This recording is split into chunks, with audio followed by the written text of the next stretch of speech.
ഇപ്പോൾ കുടിയേറ്റക്കാരെ രാജ്യത്തു നിന്നും പുറത്താക്കിയ നടപടിയെ അമേരിക്കൻ രീതിക്കെതിരെ കടുത്ത വിമർശനമാണ് മറ്റു രാജ്യങ്ങൾ ഉയർത്തുന്നത്. പ്രത്യേകിച്ചും ഈ കുടിയേറ്റക്കാരെ കൊണ്ടുപോയത് കൊടും കുറ്റവാളികളെ പോലെയായിരുന്നു. പ്രസിഡന്റ് സ്ഥാനം ഏറ്റെടുക്കും മുൻപ് തന്നെ ഇക്കാര്യം എടുത്തു പറഞ്ഞതായിരുന്നു. എന്നാൽ ഇതിന് പിന്നാലെ ഉണ്ടായ നടപടിയെ തന്നെയാണ് ഏവരും വിമർശിക്കുന്നത്. രാജ്യത്തു നിന്നും പുറത്താക്കുന്നതിലല്ല, പക്ഷേ രാജ്യത്തു നിന്നും പുറത്താക്കാൻ കൊണ്ടുപോകുന്നവരെ മൃഗങ്ങൾക്ക് തുല്യമായി പരിഗണിക്കുന്ന രീതിയാണ് ഏവരും വിമർശിക്കുന്നത്. സൈനിക വിമാനത്തിലാണ് കുടിയേറ്റക്കാരെ പുറത്തേക്ക് കൊണ്ടുപോയത്. ഏതാണ്ട് 11 മില്യൺ അനധികൃത കുടിയേറ്റക്കാരാണ് അമേരിക്കയിലുള്ളതായിട്ടുള്ള കണക്ക്. എന്നാൽ ഈ പുറത്താക്കിയവരൊക്കെ തന്നെ കൈയും കാലും ഒക്കെ തന്നെ വിലങ്ങണിയിച്ച് വിമാനത്തിൽ ക്രൂരമായ പീഡനത്തിന് ഇരയാക്കിയെന്നും വിവരം പുറത്തു വരുന്നുണ്ട്. ആദ്യ ബാച്ച് ബ്രസീലിൽ കഴിഞ്ഞ ദിവസം എത്തിയപ്പോഴാണ് ഈ വിവരം പുറം ലോകം അറിയുന്നത്. വടക്കൻ ബ്രസീലിലെ മനാവുസ് നഗരത്തിൽ വന്നിറങ്ങിയ അമേരിക്കൻ സൈനിക വിമാനത്തിൽ 88ഓളം കുടിയേറ്റക്കാരായിരുന്നു ഉണ്ടായിരുന്നത്. അമേരിക്കയിൽ നിന്നും നാട് കടത്തിയ ഈ കുടിയേറ്റക്കാരെ കൈവിലങ്ങണിയിച്ചെത്തിച്ചതിനെതിരെ കടുത്ത വിമർശനമാണ് ബ്രസീൽ സർക്കാർ ഉയർത്തുന്നത്. ട്രംപ് ഭരണകൂടത്തോട് ഇതിനുള്ള കൃത്യമായ വിശദീകരണം നൽകണമെന്ന ആവശ്യവും ബ്രസീൽ സർക്കാർ മുന്നോട്ട് വെച്ചിട്ടുണ്ട്.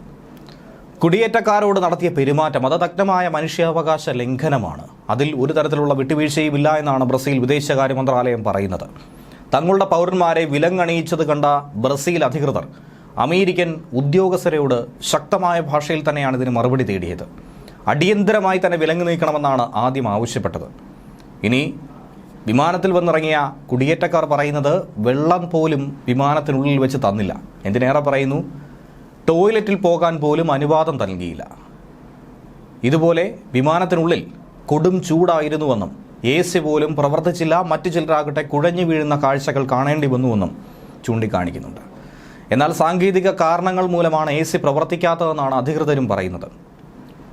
ട്രംപ് ഇപ്പോൾ അധികാരത്തിൽ വന്നതിന് പിന്നാലെയാണ് അനധികൃത കുടിയേറ്റക്കാരുടെ നാടുകടത്തലും അറസ്റ്റും ഒക്കെ തന്നെ അമേരിക്കയിൽ എല്ലായിടത്തും കാണുവാൻ സാധിക്കുന്നത്. ഗോട്ടിമാല, ബ്രസീൽ തുടങ്ങിയ വിവിധ രാജ്യങ്ങളിലേക്കാണ് ഇപ്പോൾ സൈനിക വിമാനങ്ങൾ കുടിയേറ്റക്കാരുമായി പറന്നു പൊങ്ങിയത്. അങ്ങനെ ഒരു വിമാനം ബ്രസീലിൽ വന്നിറങ്ങിയപ്പോഴായിരുന്നു ഈ കാഴ്ച കണ്ടത്.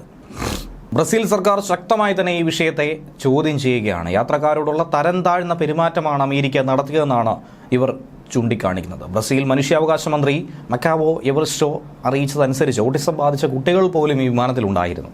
വളരെ മോശം അനുഭവത്തിലൂടെ അവർക്ക് കടന്നു പോകേണ്ടി വന്നു. കഴിഞ്ഞ ദിവസങ്ങളിലായി ഏകദേശം 500-ലധികം ആളുകളെയാണ് അമേരിക്ക നാട് കടത്തിയത്. ഒട്ടനവധി ആളുകളെ അറസ്റ്റ് ചെയ്യുകയും ചെയ്തു.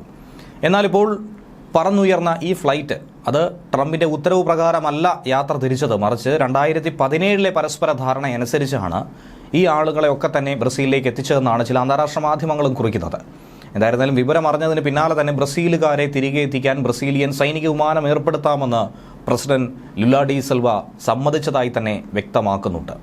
അതേസമയം മറുഭാഗത്ത് കൊളംബിയയുമായി ബന്ധപ്പെട്ട വലിയ യുദ്ധം, വലിയ വാക്പോര്, കൊളംബിയക്കെതിരെ 25% പ്രതികാര ടാരിഫ് ചുമത്തുമെന്നാണ് അമേരിക്കൻ പ്രസിഡന്റ് ഭീഷണി.